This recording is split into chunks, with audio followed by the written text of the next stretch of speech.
Where are you going? I didn't say people should leave today. What do you mean? I am leaving with my children, and you can't stop us. My sister separated from her husband and had nowhere to go. It was a case of domestic violence that I suggested that she goes back to our father's house, but she said that shame wouldn't let her. People would laugh at her considering how she carried her shoulder so high when she got married. She made it look like the world belonged to her. I am a single mother of 2 children. Well, I am a widow, but I choose not to call myself that. Since my husband passed, I have been the one raising my 2 boys with no help from anyone. So I told my sister to move into my home on the condition that she would be responsible for herself and her 3 children. 2 months have passed and she hasn't moved body to make money. Groceries that I buy once in a month became weekly. Half a bag of rice that me and my boys eat for 6 months finished in less than 2 weeks. All she does is sit and watch movies from morning to night. To even cook, wash or clean the house was a big problem, and I can't even ask her to help because she is my elder sister. Anything I say to her automatically becomes an insult.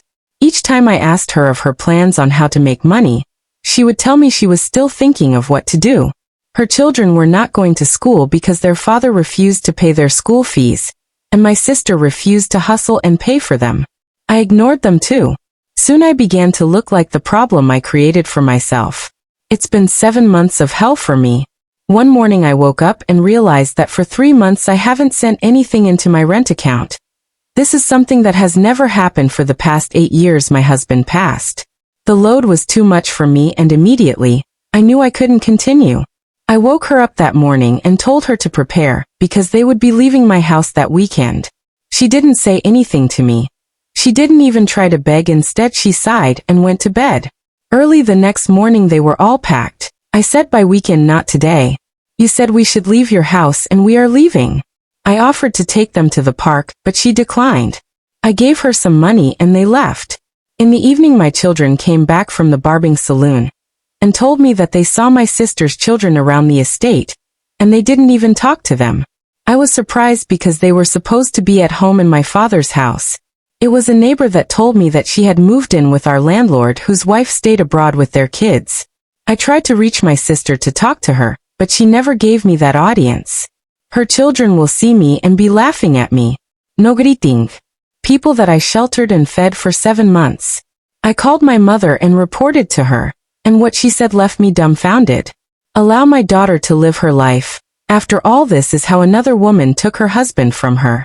So if she feels that collecting another woman's man is what will make her happy, then she should do that. You want her to be like you that has refused to remarry over 9 years your husband passed? I came home one day to see my sister and our landlord in front of my apartment.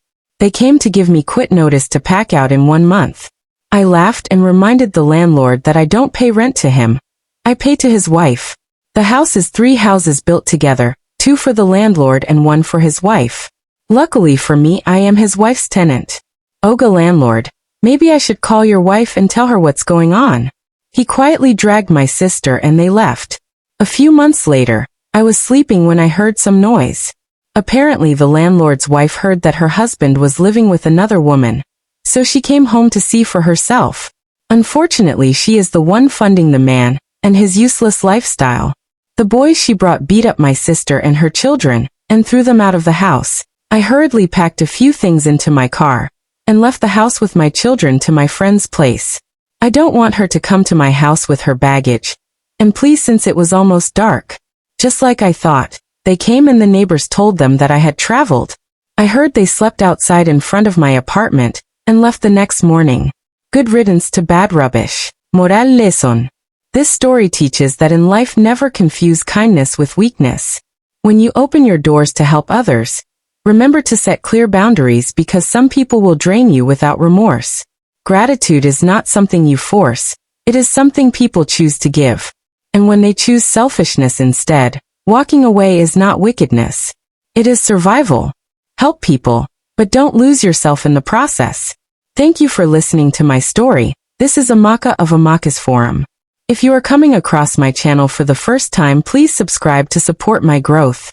To my previous subscribers, thank you so much. Do not forget to put on your notification bell for more interesting stories from Amakasforum. See you next time. Goodbye.